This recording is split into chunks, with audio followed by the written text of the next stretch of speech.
All I got in this world is my girlfriend. An ugly pistol on my side, nigga. It's hard to pretend. Look at the life I choose. Money, business, and jewels. Fast cars, fast living. Busting at these niggas like them choppers spitting left and right. Hitting anything in sight. Disappearing into the night. Man, I'm talking to them. Introducing to what I'm doing, what I'm pursuing. A dream. Waking up with my hands on some green. But that shit was just a dream. Now it's time to bring it past. Shit, nigga, dreams them come true, but let me see if they do. I'm on the mission, man. Don't know where the Buick may land. Probably the paint shop, might switch it, but that not. It's hard for me to stop. Shit, these niggas in dead. What's up, family? Thank you again for tuning in to Real Talk 101, the Gangsters channel. The Blacks Real Talk, the Gangsters channel. I wanted to share something with you guys as we get ready for another wave of the Lord's judgment upon the lands, upon their empire. There will be some casualties on both sides, but this virus has to go out and do what it was commanded to do.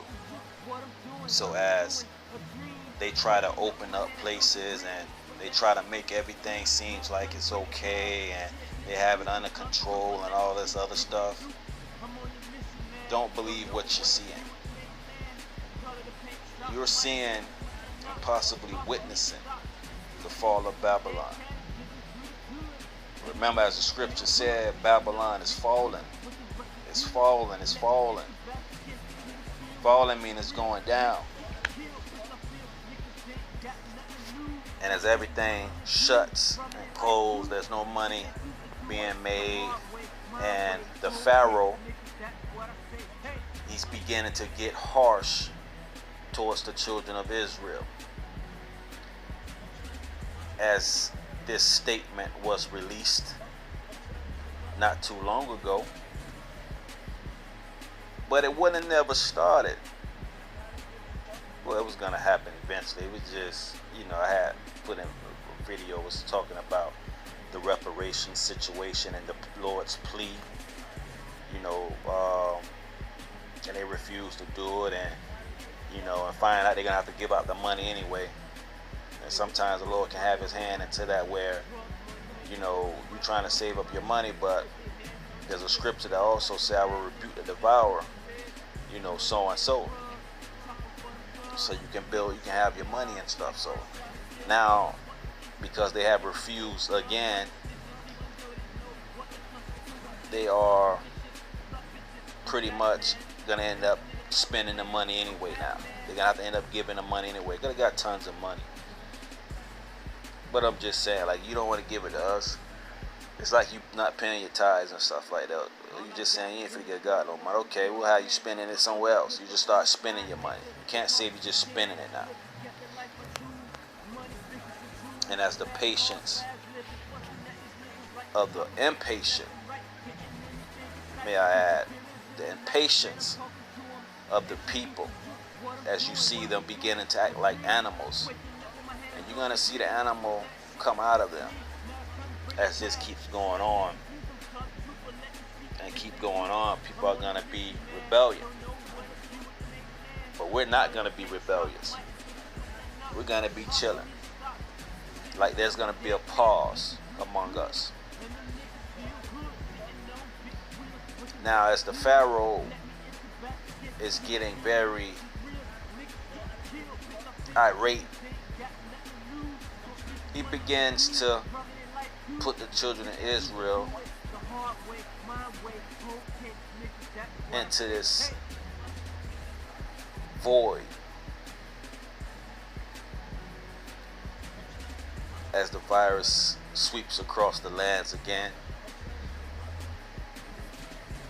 as it sweeps through Egypt again,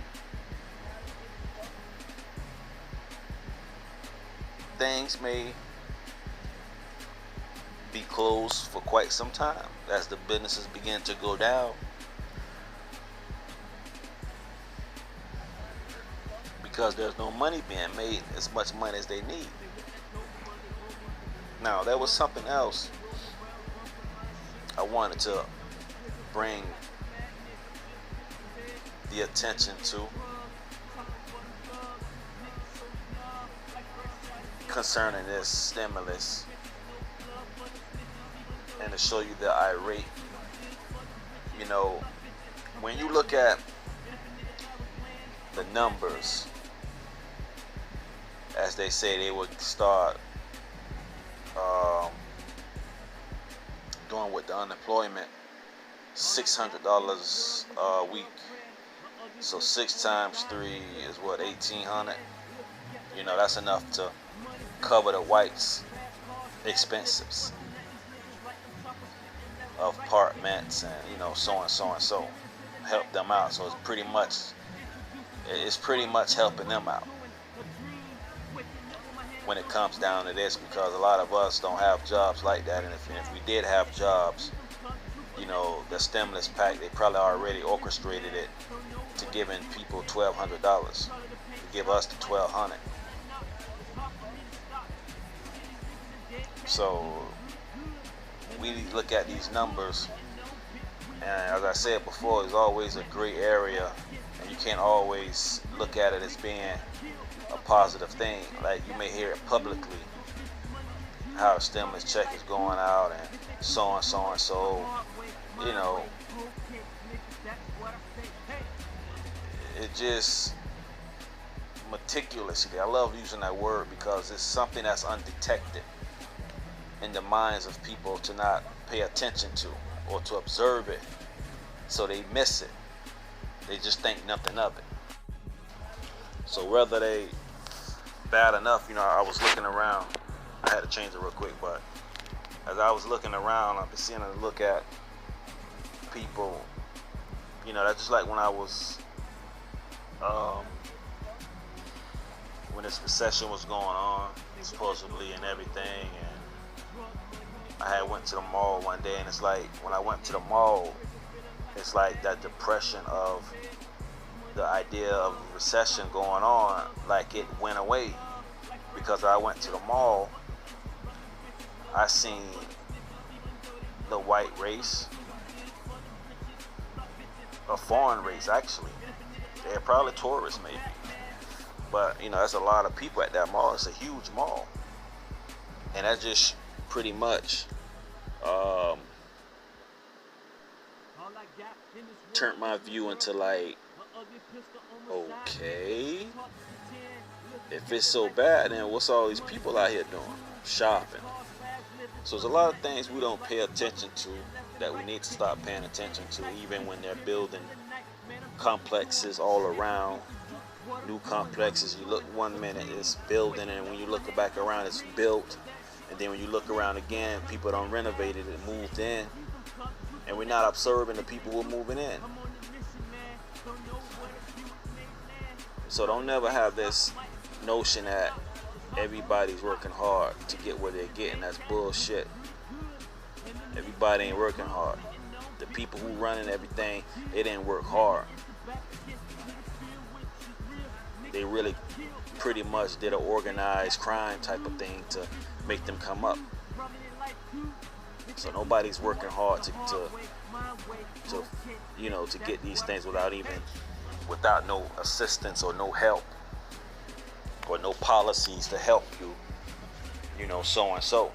It's like I said, when you come from another country, you hear sometimes people be like, man, it's bad in our country, but we came over here, it's nice. Like, okay, who helped you? Because you didn't work to get where you at.